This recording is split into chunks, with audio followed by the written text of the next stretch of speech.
All right, so we're just recording now.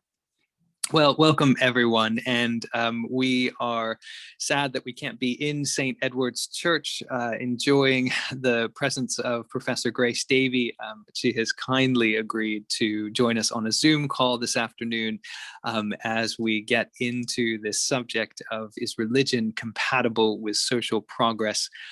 We are really missing everyone and all of our graduate students, but we're hoping that even keeping some of this content online and available keeps our minds ticking over and thinking through some of these great issues in the Christian faith, and especially those in relation to the situation that we find ourselves in now in this COVID crisis and in the life of the church. And I think this is an especially appropriate topic as we think of the place of the church in society and what place that church has when the church is for the most part closed. So we are joined by Professor Grace Davie, the professor of sociology at Exeter University. She has written widely on sociology and religion within a European context. Some of her recent works, Religion in Britain, A Persistent Paradox, published in 2015, Religion and Welfare in Europe, Gender and Minority Perspectives in 2017, and recently The Religion in Public Life, Leveling the Ground, which you can find on the Theos think tank site. So it is wonderful to have you, Grace, and thank you again so much for joining us. And we'll turn the floor over to you, and then we will have some time, hopefully, for some good questions and answers and discussions afterwards. So it's all yours. Thank you, Mark, very much. It's very good to be with you all. Can you hear me? Are we good to go?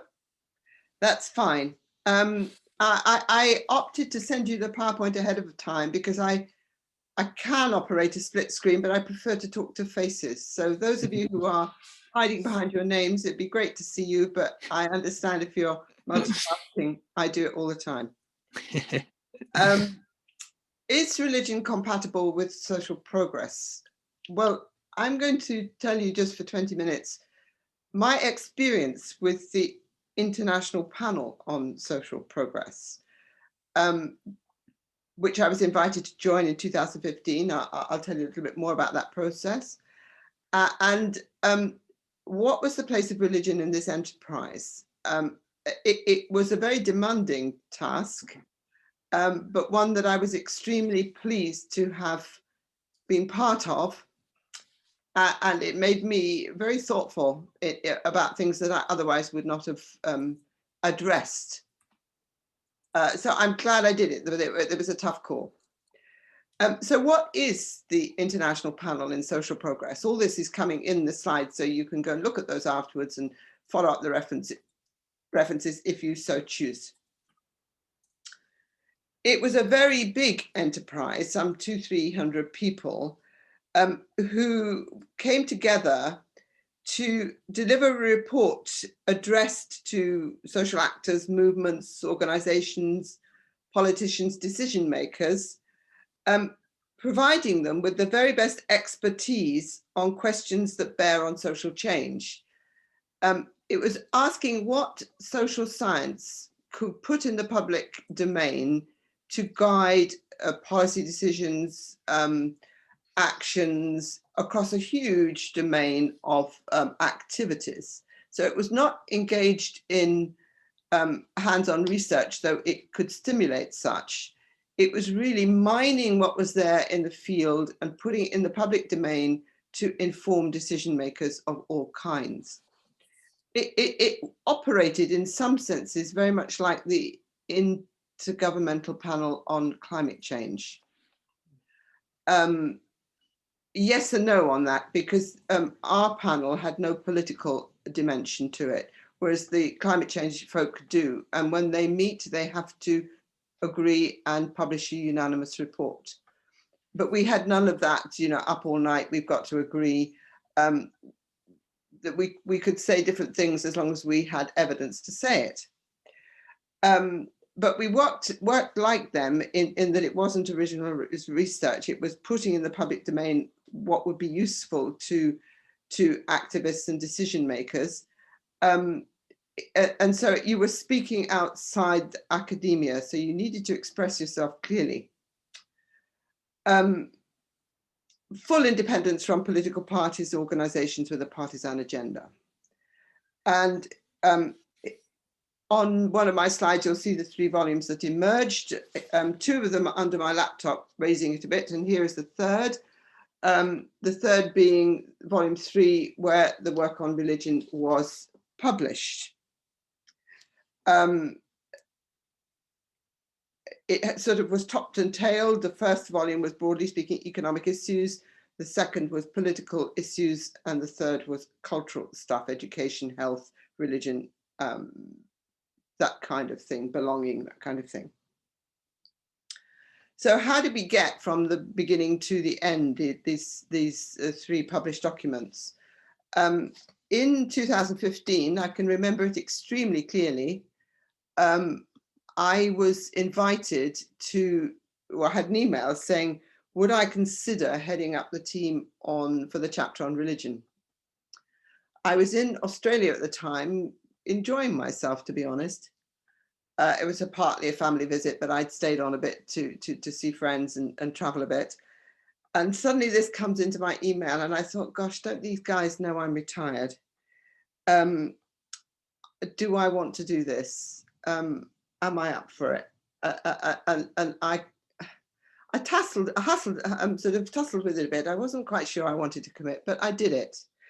And I had to have a co-leader who was not from my own country, in other words, not British. And it was a real red letter day when Nancy Ammerman agreed to join me. I don't know whether you know Nancy's work. She's a very, very fine scholar of religion. She's my generation. At the end of her career, she was working at BU, Boston University.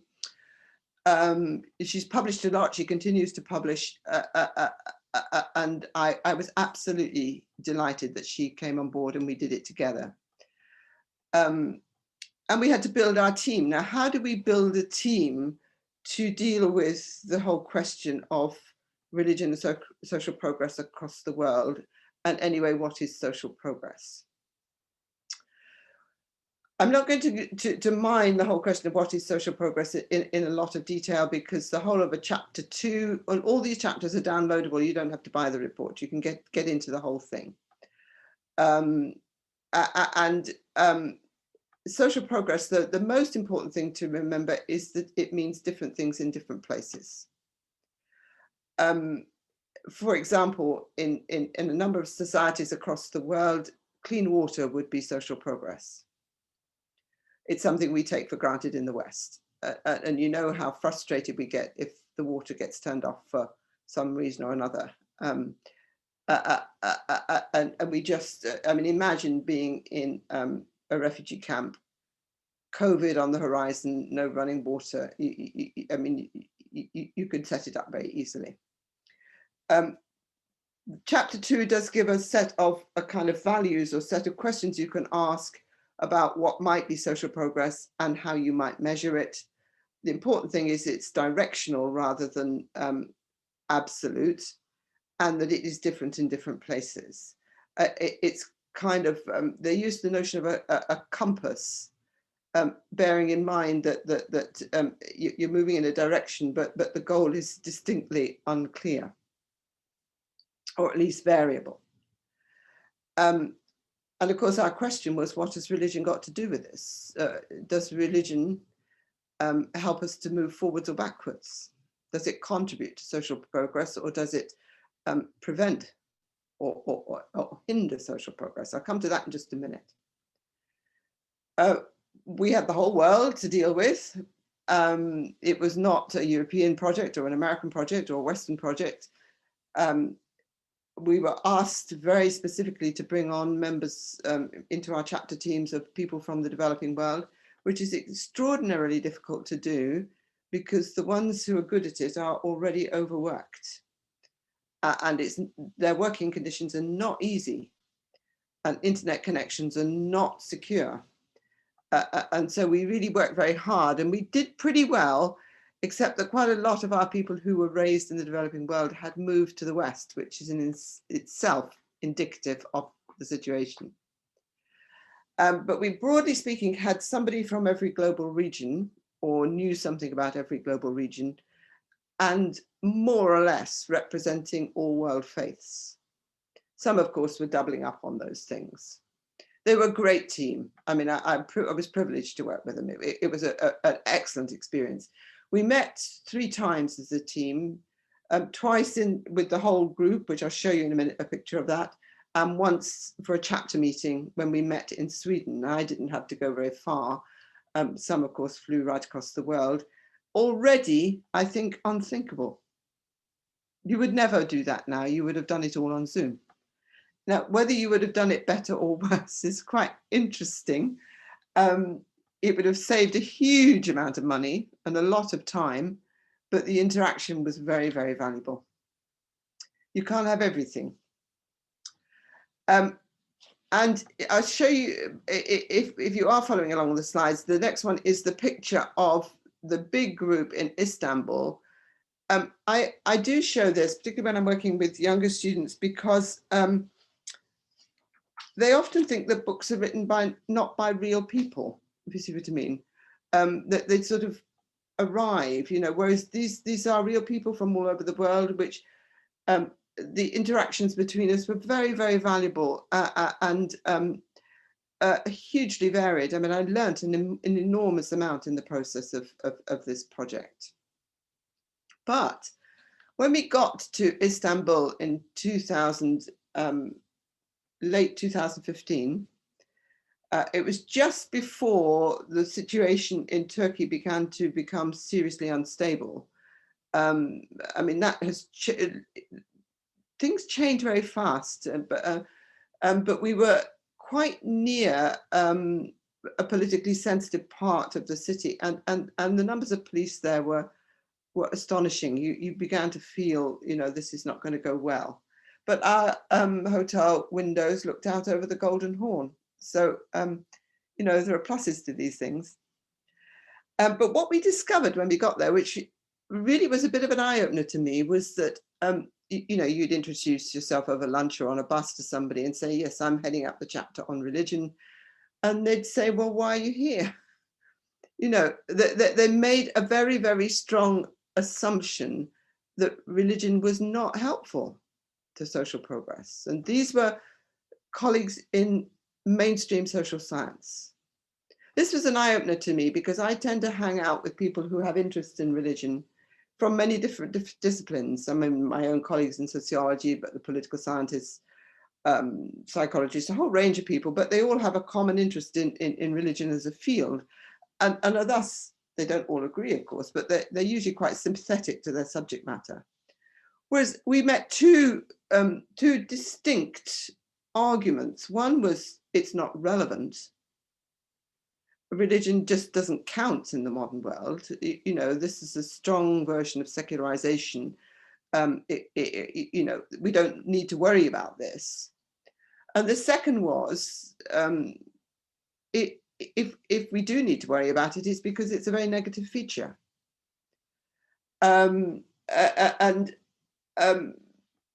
Religion is necessarily inimical to social progress. And the fact that it's back as a political fact in the modern world, and increasingly so in many parts of the world, is something to be deplored, not welcomed. Now, I would be the first to say that religion can be extremely nocive and destructive and harmful, both to individuals and communities and societies. I mean, I would never deny that, but that's not the whole story. So our challenge as we got to know each other, because it was the first time the team had met, I did know some of them, but I didn't know all of them. Our challenge was, how do we counter this? What are we going to do? How are we going to get our minds around the data and present it in a form where we can make a good argument for at least taking religion seriously, even if not saying it's always good, which of course it is not. Now, our starting point, which was a very frequently quoted statistic, which you may be aware of, it comes from the work of the Pew Foundation. The Pew Foundation, which is PEW Foundation, is a big think tank, well-funded think tank in Washington, in DC, which produces wonderful statistics about aspects of religion across the world. It's a very user-friendly site. They're wonderfully helpful if you ask them specific questions. And they keep their stuff up to date. I mean, you could have a good look at it now and see how religion has played into the 2020 election and the aftermath. Don't do it if you've got a deadline, because it's a wonderful place to waste time. But it's an interesting place to look. And they have done global stuff, and they argue very strongly with good evidence that some 80% or more of the world's population affirms some kind of religious identification. And that's a well-attested fact. You can argue a bit around the details, but we started there and said, well, the one thing you can't do in a report like this is to ignore religion. We won't come to any conclusions about is it good or bad or helpful or not, but you must not ignore it. And the interesting thing about this 80% is it's growing, not shrinking. The peak, if you like, of secularity or secularism is in the 1970s. And there are two things that you need to know that bring about change. They're very different, but they're both interesting. One, of course, is 1989. So the whole of the Soviet Union pivots and ceases to be the center of unbelief and becomes, has become a very strong advocate of certainly Eastern Orthodoxy, which is not a step from bad to good or good to bad. They're both equally worrying, to be honest. But it's certainly not well described by being secular.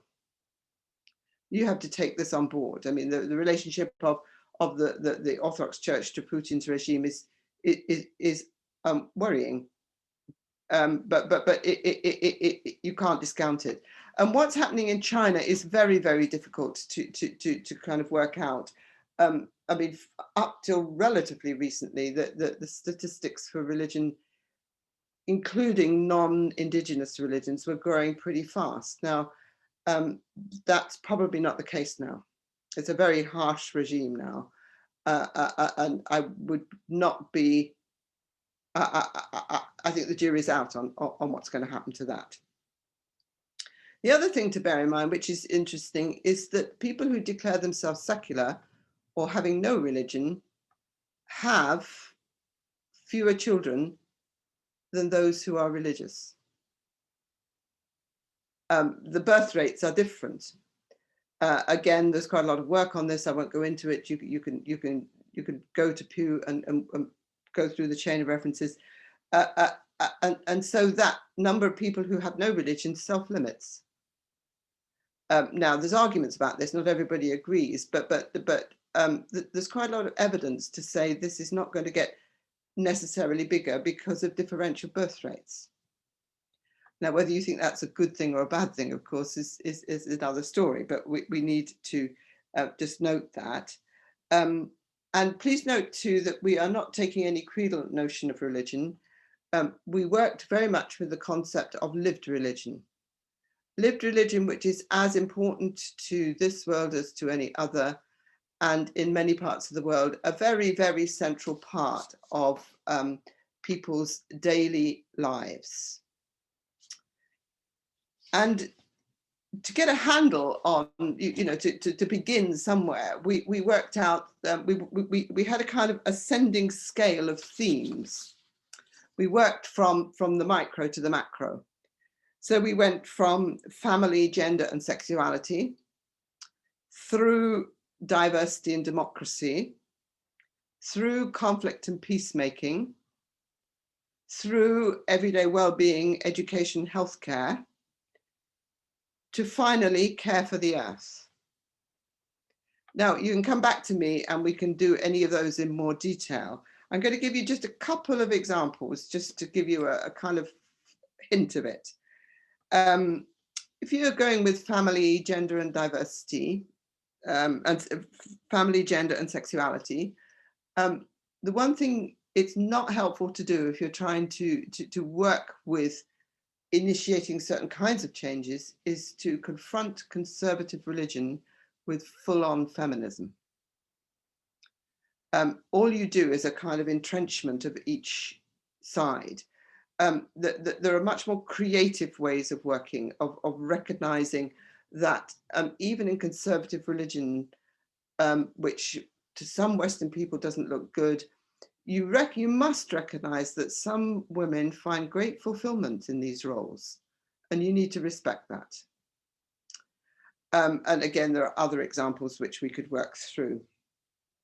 In terms of diversity, one idea that came out of the literature, which I think I would stand by, is that what we called street level ecumenism, simply the capacity to rub along together, is at least as important as interfaith dialogue.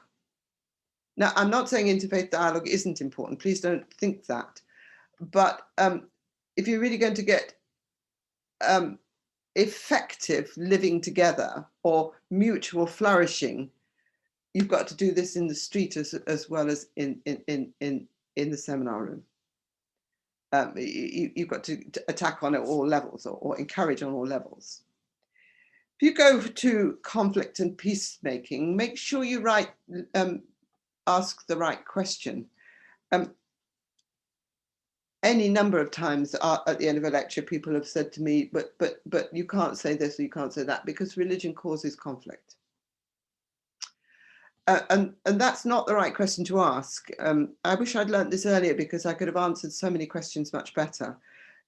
You've got to ask, under what circumstances is it likely that religion will become involved in conflict? And that, interesting for the context in which we were working, is a social scientific question. It's not a theological question. You're looking at the circumstances in which religion is likely to become involved or bound up in conflict, because if it does, that conflict is harder to solve. Because there's a lot at stake. Often contested sites are a place that you need to look. We could do some more examples of that if you wanted to, but don't forget that religions and religious people are also peacemakers. Make sure you've got both sides of this question. On both individual and institutional levels, there's very good examples of effective peacemaking amongst religious communities and people. On everyday well-being, the most important thing to I think, point that we made was to engage in effective partnerships, well-chosen, effective partnerships. And that word well-chosen was indeed well-chosen, because it doesn't mean you shack up with everyone. You pay a lot of attention to your partners. But there's a wonderful set of articles, very timely articles, published in The Lancet about healthcare in sub-Saharan Africa. And because it was published in The Lancet, we got a lot of kudos for that. It was not published in a religious journal. And it showed not that all healthcare is faith-based in Southern Africa. A lot of it is, but not all of it. But the really effective places are where you get good partnerships between secular and religious. And a real, very practical tip that if you work out at the beginning what you can do together and what you can't do together. For example, if you're going to work on women's health or reproductive health, your Catholic agents might not be too happy about certain policies right at the end of the line, but there's an awful lot you can do together. And what your FBOs will give you, your faith-based organizations, are networks and access that the secular cannot achieve. And then if we go for care for the earth, Well, we were lucky again because Laudato Si was published. And the best the best thing to read on Laudato Si, the papal encyclical on care for the earth, is the leader in Nature, which is a scientific journal. Vice chancellors long for you to publish in Nature. It's the most prestigious journal you can imagine. And on the day that Laudato Si was published, they published a leader which really embraces the encyclical. It says the science is good, but the main thing it says is that the reach that will give the debate on climate change, a crucial debate, is something that the Academy cannot achieve on its own. It's quite extraordinary. I mean, I never thought I would read that in my professional life. It's well worth looking at. So that was kind of our subject matter. And we argued, this was Nancy got this, I'm very grateful to Nancy for achieving this sentence, because we argued that researchers and policymakers pursuing social progress will benefit from careful attention of the power of religious ideas to motivate, of religious practices to shape ways of life, of religious communities to mobilize and extend the reach of social change, and of religious leaders and symbols to legitimate calls to action. So you've got motivation from ideas, from theology. You've got religious practices shape ways of life. In many forms of religion, forms of Protestantism particularly, you can practice democracy. Of religious communities to mobilize, that's your partnerships and extending the range, and of your religious leaders and symbols to legitimate calls to action. A very good example of that was the work in Southern Africa on Ebola. I mean, that seems quite a long time ago, but I mean, that was the pandemic that people were concerned about. And bringing that to an end was very difficult. And it became increasingly clear that the problem with Ebola was Muslim burial practice and the washing of the body. And this was transmitting the disease. And it was perpetuating because it was difficult to ask people not to do this. Now, the only people who could do that were respected imams who said, for the time being, we suspend these practices. We have a dignified burial, but we don't touch the body.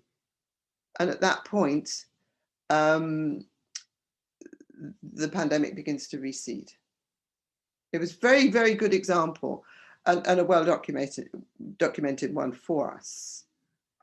So we concluded thus that you have to recognize the persistence of religion in the modern world. Persistence was carefully chosen. It's neither disappearing, nor is it resurgent. It was there, is there, and it will be there. So just come to terms with that and work with it. The importance of context in discerning outcomes, it's not one size fits all. You do different things in different places. And you've got to work in your context and discover who your partners are in that particular place. Cultural competence or religious literacy should be part of training for all kinds of practitioners, leaders, but it will vary. I mean, the kind of training that you give to somebody who's going to care for multi-faith communities at the end of life is very different from the kind of training you give to a diplomat about to work in the Middle East. But they're both trainings in cultural competence. And it should be part of many professional trainings. It isn't sufficiently, whether in the Foreign Office or in medical care. the significance of religion in initiating change, it's not necessarily the dependent variable. You can bring about change through religious agency. And the benefits of well-judged, and I stress that, partnerships. And in the end, I think we kind of say we won the argument. That's a bit facile. I think we were. I think our chapter was respected, and I don't know how widely read. I've spoken about it in a number of places, and I've done the last chapter in Theos, which is a short summary of it. You'll find the blog on the last page of the slide, which is a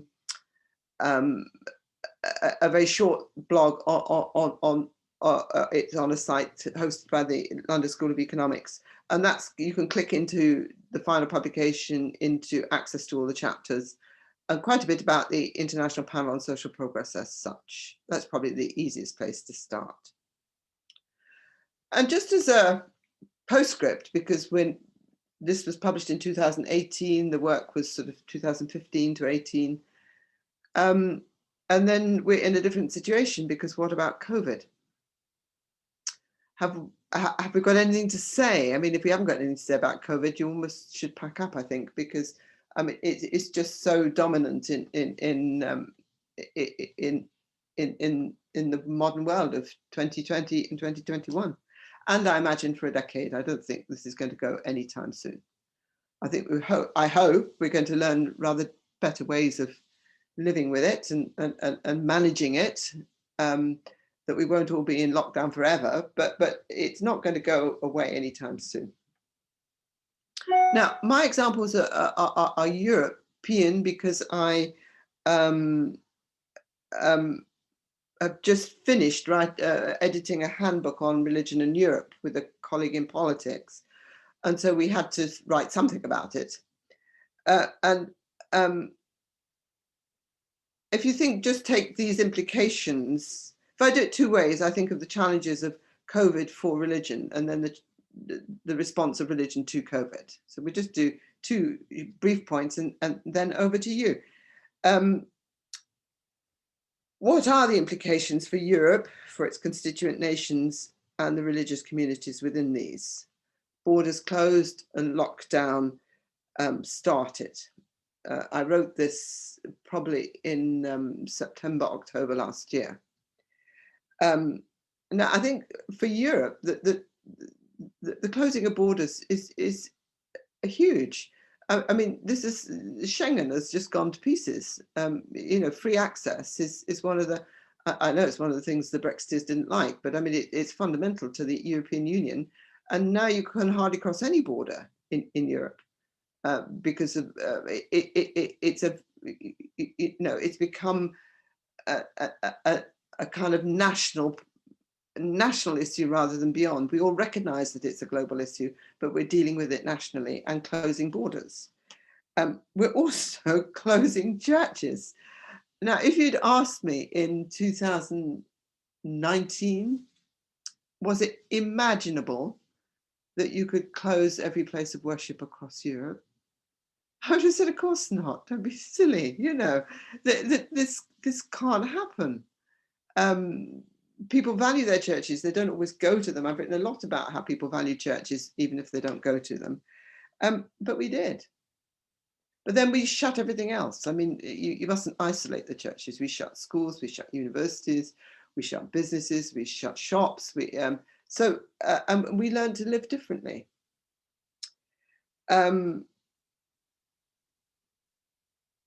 But it does raise very profound questions about the place of churches in modern Europe.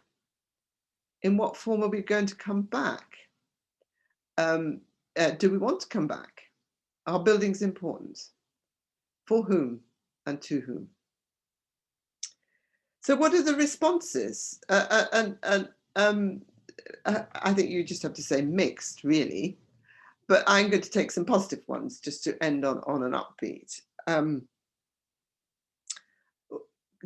I was astonished how many churches found ways to respond and to get themselves online. And if you remember, particularly in Europe, these are, for the most part, disproportionately elderly congregations. I mean, in parishes around me here, I've been deeply impressed by the people who've walked out of the woodwork and had the technical expertise, or found the technical expertise to put together very, very creditable acts of worship. And some, of course, I have written a short article on online liturgies, which made me think a bit more about it. Some, I think, will never or should never revert. And the one that I used as an example was a service at the end of Mental Health Week. It was Ascension Tide in May 2020. It was led by somebody local here who, until she was ordained after early retirement, was one of the deputy medical officers of medical health people in this country. I mean, had she not retired, she'd have been there with Boris Johnson telling us all what to do. So she really knew her stuff, but she's now a part-time, has a parish in Devon. She led it, and she was supported by Chris Cook. I don't know whether you know Chris, who is a consultant psychiatrist in Durham, and he's also a priest. And because, of course, it was online, nobody had to get to anywhere, Prince William came on board, who's a huge advocate for mental health, spoke extremely well. And they had wonderful music. I don't know how they negotiated copyright, but they had very appropriate music. And it was an astonishing professional pastoral event with huge outreach. When I last looked, it had been downloaded 18,000 times, and there were 1,000 comments, almost all of which were positive, which are no longer available. Now, why on earth would you ever go back to doing it in presumably a cathedral at considerable expense with a fraction of the number of people? That's progress. Innovative forms of pastoral care can be done online, but lots of things can't. And I think the really important thing is to work out what can be done online and what can't. Any kind of incarnational theology is very difficult to do online because it assumes you're going to be present. And if you look at parishes, and we also took an example from the university in Exeter, a lot of it is simply being there, hanging out with people. And that is much harder to do online. You can keep in touch with networks like yourself who are already connected. It's very difficult to go further than that. It's very difficult to be a parish church. You can be a congregational church, but not a parish church. But what you can do, and what the churches were spectacularly good at, is host welfare services. Here's your partnerships thing coming in. Lots of churches host food banks, which have been massively in demand. And all kinds of networks of practical support have grown out of that kind of combination of, I mean, I spoke to one of the senior people at the Trussell Trust who run the food bank network, and British Gas, who couldn't go into people's houses in the first lockdown. I think they probably can go in for emergencies, but not much more. Their drivers worked for the Trussell Trust, for the food banks, already trained in individual working, all the other things you have to know. You can't just get in the van and drive. You have to have some sort of funded by British Gas. There's a well-judged partnership. They're everywhere in COVID, if you choose to look, and the churches are very often part of it. So I can see positive responses, but I'm not a person who'd say buildings don't matter. I think buildings matter a lot, and we've got to find some way of reopening and combining new ideas. But what COVID has done in my mind is not so much initiated change a speeded up change. It's like we pushed fast forward and pushed it hard. And what was taking 5 years, moving online, whether it's shopping, work, study, worship, we've done in 5 months. It's been a pretty steep learning curve. And the churches have been part of it, sometimes leading, sometimes following. But I think it's progress. I've left you 15 minutes of questions. I hope that's enough. Thank you for listening, and over to you. Professor Davie, thank you so much. That was just an absolutely wonderful introduction to the world of sociology and religion, and just fascinating to hear how much resistance you got from kind of a more secular academic field when, it's apparently just so obvious when you're talking about social change that you look to say, of the Pew Research, 80% of the world has some sort of religious affiliation. And when you're talking about 80% of the world, it's amazing that certain academics can just kind of duck their heads and say, well, it doesn't matter because obviously religion just brings about bad things. So I'm very thankful that you are in those dialogues and in those conversations, kind of putting a foot forward, or certainly a logical foot forward, in terms of just actually seeing the world and seeing, objectively, what are the things that push forward for social progress. I will turn it over to everyone else in just a second, but I did want to ask one question.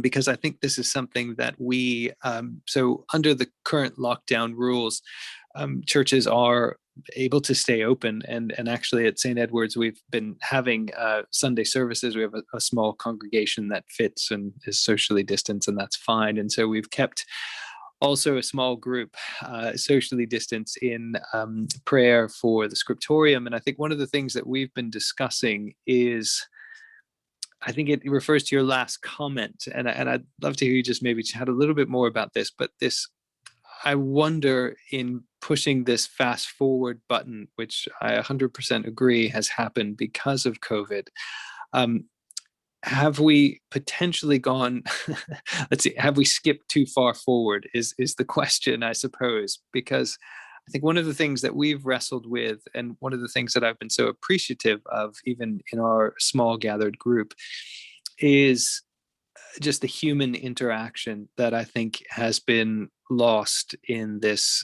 world of COVID. And I think there are the positives of Zoom, that we can have a conversation with you today is one of the wonderful things.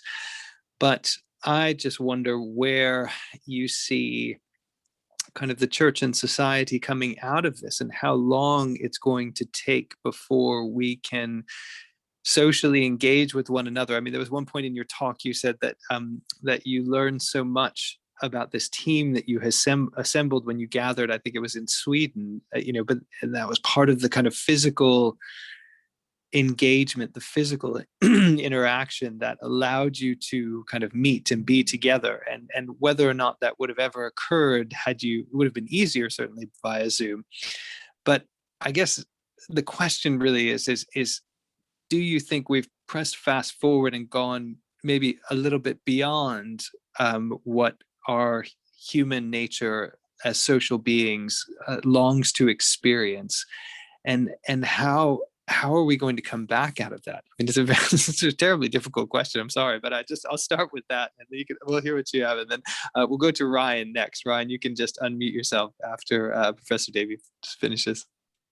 Well, I think this is a question we all answer together. I mean, I don't have the answer to it. I'll simply give my experience is quite relevant in this, and it quite a strong attachment to a local parish church, which put itself online. It's a Eucharistic church, and I thought, how on earth are they going to do it? I just couldn't. I couldn't. And yet they put together, I think, a simple but impressive service of the word, which they put out every Sunday, and have continued to do that, even though they have also reopened for worship, and they've had to ticket it because of distance and that kind of thing. Now, because I said at the beginning, my husband hasn't been well, and he's done a course of chemo, which meant that there was no way we could go. Absolutely no way we could go. I have become hugely appreciative of this link. I am personally deeply grateful that it's been available to us week in, week out, and so they've run and that has been costly. And they've done some wonderful things, like a nativity play online, which started in a Zoom meeting, a planning meeting. The teenagers did this, and then they cast it for the younger kids to enact it. I mean, it had some lovely touches, like the one who forgot to unmute himself, and it was very witty. And then you suddenly thought, gosh, I've seen those shoes before, because some of these kids were doing more than one part, But I really admired the fact that they had included children in this. The other thing they did superbly well was special occasions. And the two I'm thinking of, one was the Patronal Festival, and one was the celebration of VE Day. It so happens that the church was, the old church was bombed in the war, and there are 3 or 4 people in the congregation who remember it very well and spoke about their recollection of VE Day. Now, a lot of that you couldn't have done, and they got lots of footage of extra, in the war, and the damage done and that kind of thing. All that's positive, but it does not replace the fellowship. And it's rebalancing, Mark. It's finding a new balance. I mean, and I've talked to people. You say you work for St. Mellitus. I mean, I have worked with the trustees of the Southwest Ministry training course. What of this will we keep, and what will we go back to doing face to face? Well, we're not going to do meetings face to face, particularly in a big diocese, 2 dioceses. But you will need the fellowship and the encouragement that comes only from being together. For other sections of the church, the actual building is hugely resonant. The building speaks. And I think for those, I mean, there is a certain element in the church, it's mostly evangelical, and who of course found it easier than most people who are online, that because it simply, the evangelistic emphasis was, oh gosh, we don't need churches, they've been a problem for years, and we just abandon them. Whereas there's other sections of the church for whom the church speaks volumes and carries memories, and embodies the sacred, or has particular sacred places within it, becomes a focus of pilgrimage, and all that you're going to have to come back to. It's a learning process. It's not going to be easy. We're going to make loads of mistakes along the way, but I think what will come out will be a kind of new balance, which you can look at as, oh my gosh, how are we going to do this? Or you can say this is an adventure, and go with it. It is an adventure, isn't it? Yeah, for all of us. Let's see. Well, I think we have Ryan who has a question for you. Ryan, do you want to unmute yourself? Yes. Hello, Professor Davie. Thank you very much for your talk today. That was very encouraging. I'm glad to hear that you had such success in your panel and your talk. I wonder, however, if in defending religion, you didn't already put religion on a kind of defensive position in such a way that the best that can be said of religion is that it's not bad according to secular standards. I noticed that all of the metrics of how we would judge or evaluate religion were on the basis of questions that concern the world and not questions that concern God primarily. So, for instance, when you ask about the family or the earth or conflict, these are things that are not primarily religious questions, even though they obviously have religious intonations. It strikes me also that that if you talk about religion as an aggregate, then you're defining it in opposition to that which is irreligious. And that's already to assume a secular standpoint. That is, that we can divide the religious from the irreligious. There's a kind of reserve of the neutral secular ground that is not itself suffused with religious meaning. Also, I mean, the very term religious, it obviously comes from the religious practices of the of convents and of disciplines. And it was only in the Enlightenment that people started to talk about religion as though it was something separate from the world. So in a sense, we're already sort of divesting religion of its historical dimension, its traditions, and its social purposes. I wonder if whether we can adopt a kind of alternative conception of progress, one that is not beholden to an Enlightenment standard. The first book on progress was written by Marquis de Condorcet in the mid-18th century. And it was a book that was presenting progress as though it could be judged based on social utility. Traditionally, Christianity, from St. Paul, arguably through Augustine in the City of God, have conceived of progress as something that was immanent with and grows within the Christian community, and it's something that is measured by the sort of the spiritual progress of the church as a whole, as a corporate entity. And so I think that rather than sort of presenting progress as though it has to be sort of judged by the standards of utility of that it can serve for interests that are extrinsic to religious practice, I think it perhaps would be more worthwhile if we would try to defend progress on the basis of a Christian conception, one that we inherit from the church fathers, and which points to the ends of Christianity itself, namely the love and knowledge of God. I take your point. Just remember what I was asked to do and to whom I was asked to speak. That doesn't mean to say that I'm right and you're wrong, but you're addressing yourself to a different audience, which is great. Go for it. Do all the things you've said. I'm not quite sure that your approach would have resonated quite as well amongst my interlocutors. Though I'm sure you'd have been very gracious and winning and persuasive. It's a call, you know. I work a lot in the interstices of the religious and secular, and working out who your audience is and how far you can persuade and how far you can get and go in that particular environment is a judgment. That doesn't mean to say that what I did was right and what you've suggested is wrong. They're both right. They're both right, and they're not incompatible. And you have. I wish you well in your undertaking. I tell you something that I listened to very recently that I thought was absolutely excellent. And I'm really thinking about it. Did you listen to the Boyle lecture on science and religion? It's the Science and Religion group that is the International Society for Science and Religion, and the Boyle lecture is given every year. And I'm not going to be remembered the person who gave it, which is dreadful, but I should know that, who's a scientist. And it really was on the compatible. It was excellent. It went way beyond the sort of, sometimes I think, tired arguments of science and religion.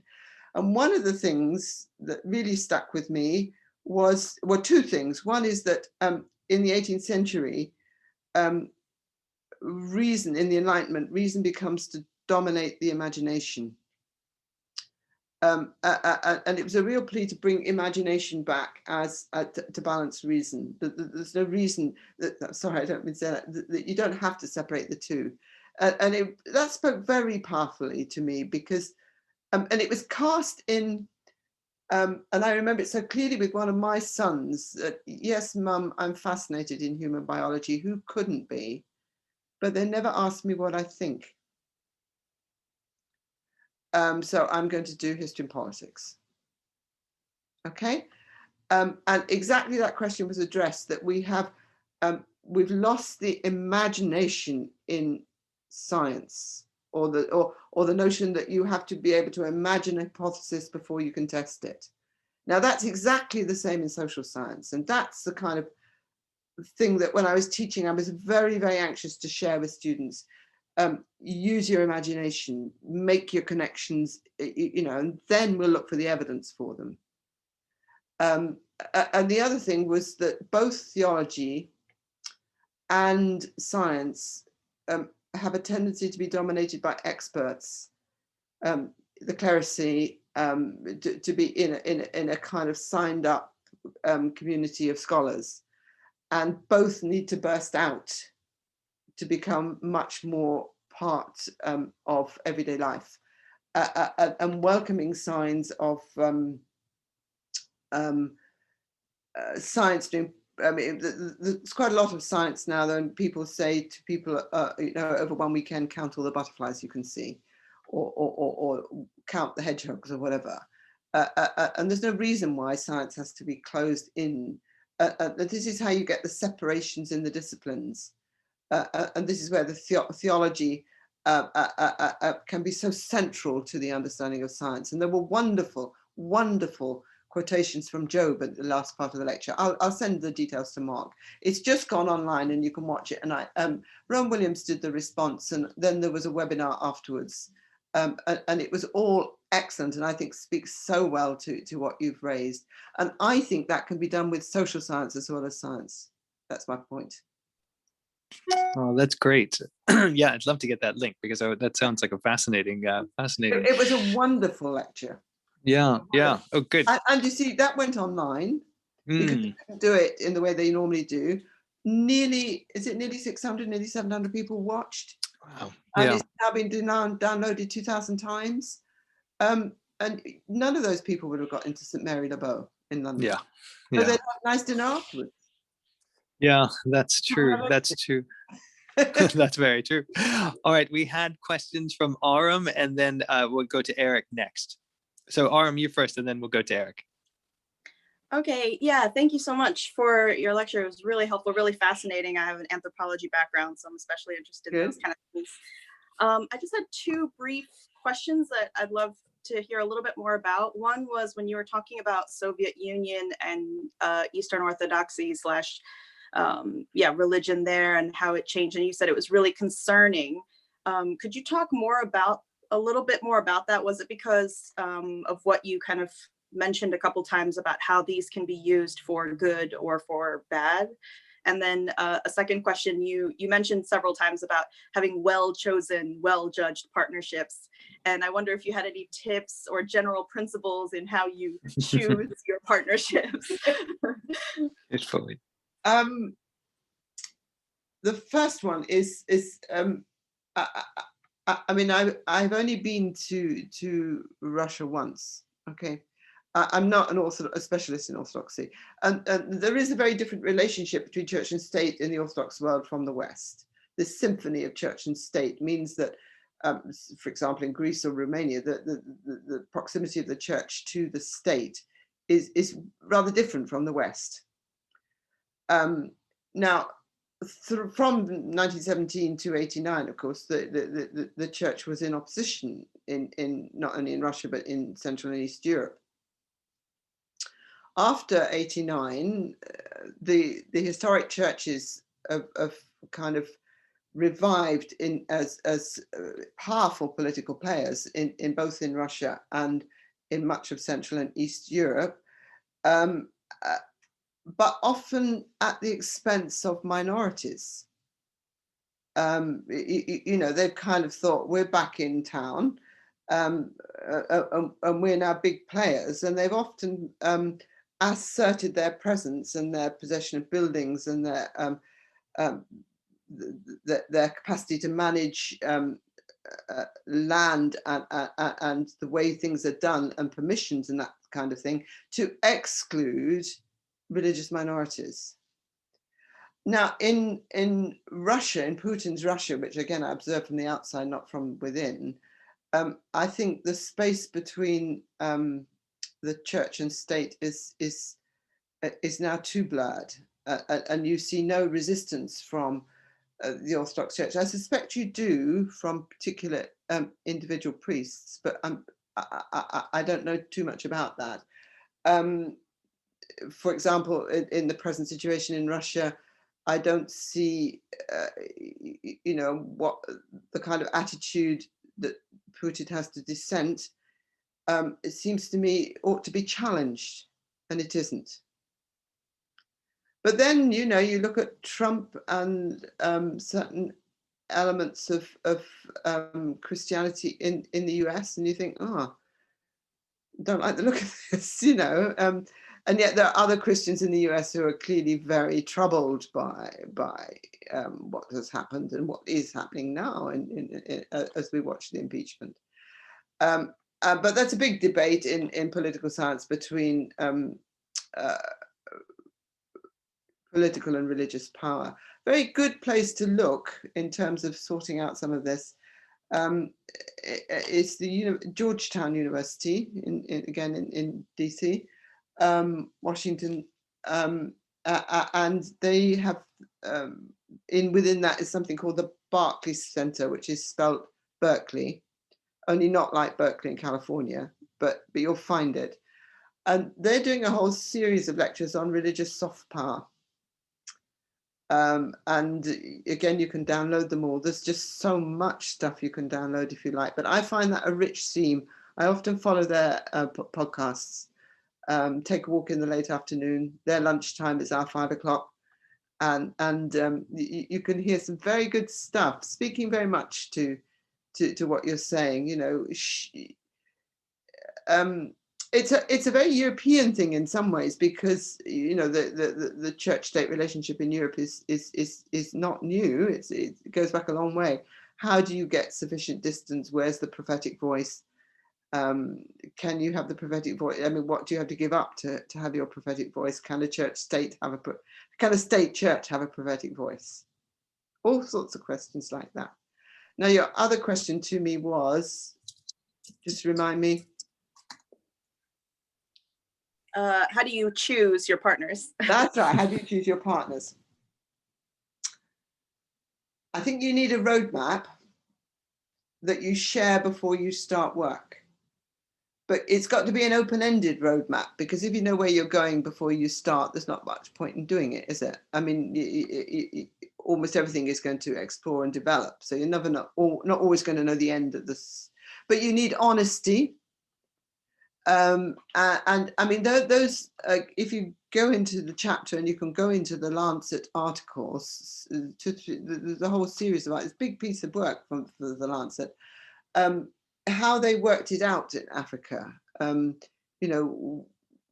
what each group were trying to do. And what I appreciated from that piece of work was that normally you are agreed about far more than you disagree. See, the reproductive health was a good example, because there's always the question of contraception, and the Catholic Church, or some elements of the Catholic Church, put as absolutely no, that can't happen. But there's so much you can do for the good of the whole community. And I mean, AIDS is a very good example, that the churches were often very resistant to AIDS or understanding their theology in a particular way, that it felt that it was sort of self-inflicted. And yet care for the orphan was shared. Cared for the victim was shared. And I do commend that to you as a very practical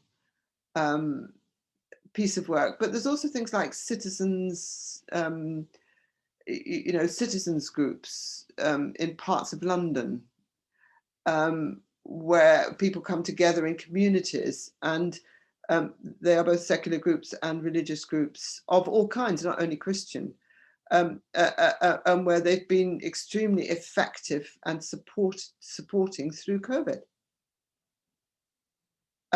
I think honesty,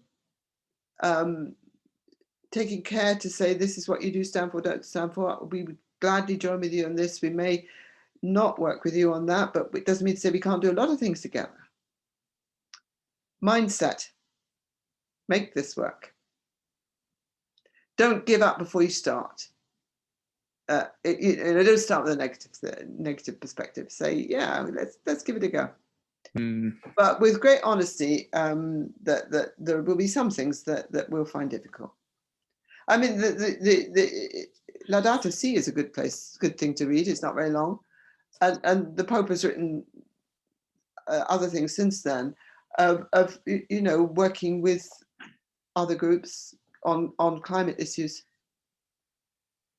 And people get hung up sometimes on certain kinds of American Christians who've opposed climate change. They're very minority, but they have loud voices. I think it is possible to find good partners, but it takes a bit of work, a bit of input. Great, thank you, Grace. Eric, you had a question. Ray, thank you so much for your talk today. And you mentioned earlier that I like the way that you described the tendency for secular communities and religious communities to become entrenched and struggle to bridge the gap between them. And I appreciate the work that you're doing, being a voice in between those trenches, which is super, super important. So thank you for that. And my question kind of relates to that, and it pivots from what we just discussed. So regardless of whether you're a member of a secular community or a religious community, the pandemic has brought with it a sense of loss that spans across that gap. And I just wonder what kind of common values have been exposed through this sense of loss that the Christian church specifically could utilize and leverage to facilitate dialogue that bridges that gap, or maybe even to build these kind of partnerships that you've mentioned that could bridge the gap and put us in some sort of a better relationship with secular communities.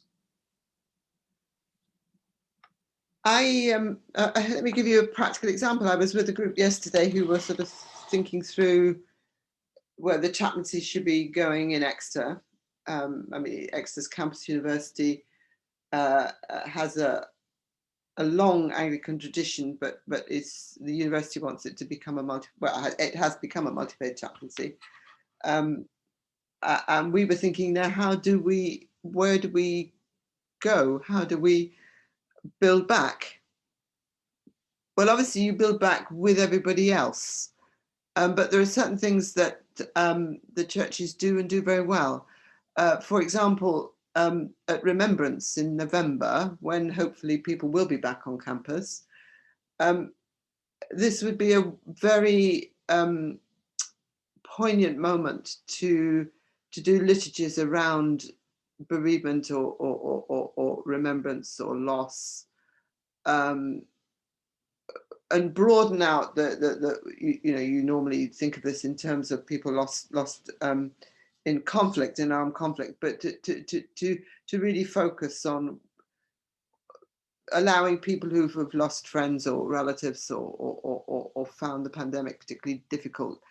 I mean, that's a very good place to begin, sort of towards about the middle past the middle of the autumn term. I mean, that was one thing we thought. I know at the LSE, I'm very fascinated by the LSE. I'm an alumna of the LSE. I did my graduate work there. I thought the LSE was the most secular place in London.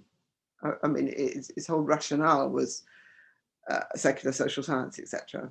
Do you know James Walters? Has James been around to speak to you? Who's the chaplain?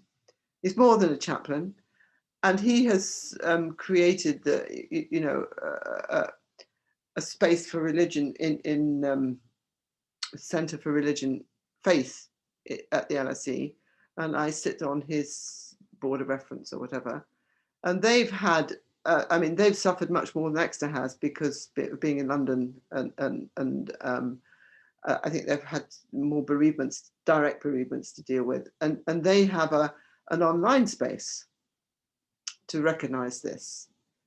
And the senior people in the school who are not very different from Exeter, which has had Anglican presence. Exeter's a secular university, but it's had an Anglican presence from the start. The LSE most emphatically has not, and yet they're still welcoming that space in the present circumstance. They do quite a lot of training too. They've done training with the Foreign Office there. Emphasis on religious literacy, on cultural competence, on speaking well about faith. I mean, if I work with school teachers or even sixth formers, I often emphasize this, that we have this odd situation in this country and in much of the West, where we are becoming more secular, and yet we are obliged to, because we're becoming more diverse, to encounter faith in public life in a way that we hadn't anticipated. This is what the 2015 book was about, this persistent paradox. Speaking well about faith, that's something you start in your group here. my challenge always to all sorts of audiences is, how would you fare on a radio phone-in? Could you speak well about faith on a local issue? Or if you were listening and you thought, my gosh, I don't like the sound of that, would you have the courage, training, facility to contribute positively to the discussion, to speak well about faith? It's very simple. It's not rocket science, but it's jolly hard to do. It's jolly hard to do. So you start in your group. How would we do that? Where would the opportunities come? So it's very practical. Can be small scale.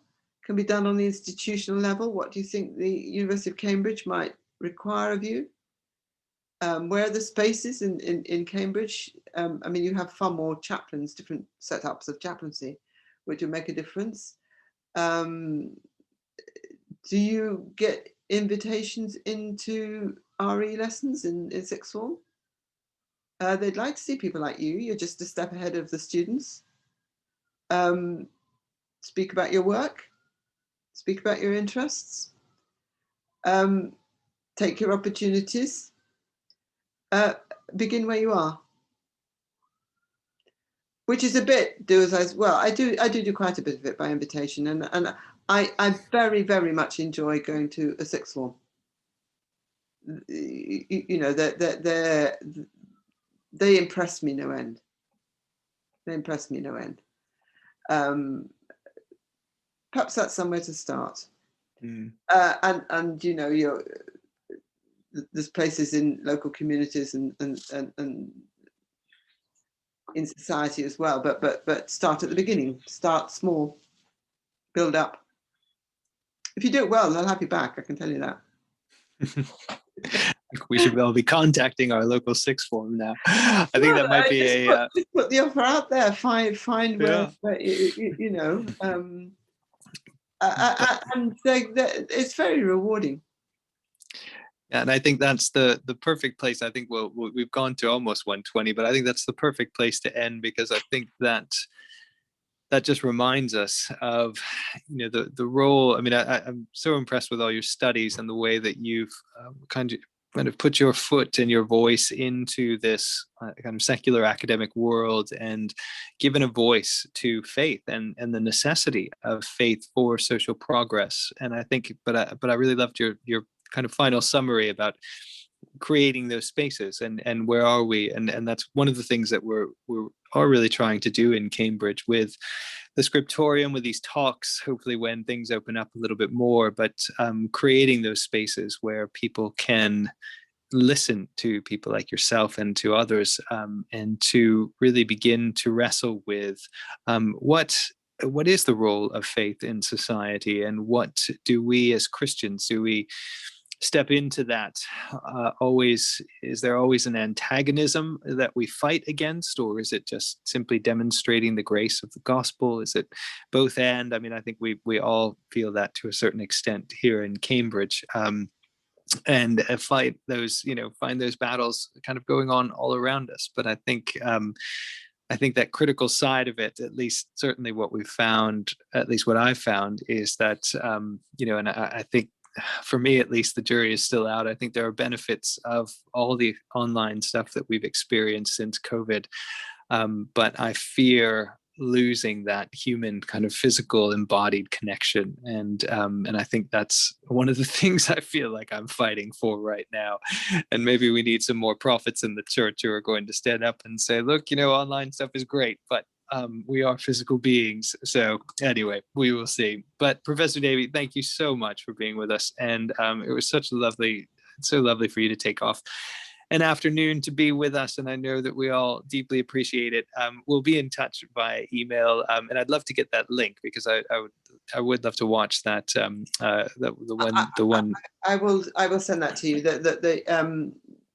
And I mean, that was Cambridge. Fraser Watts is the president at the moment, and that was Cambridge based. Yeah. But it was truly excellent. I'll send you the link. Good. And I'll pass that on to everybody.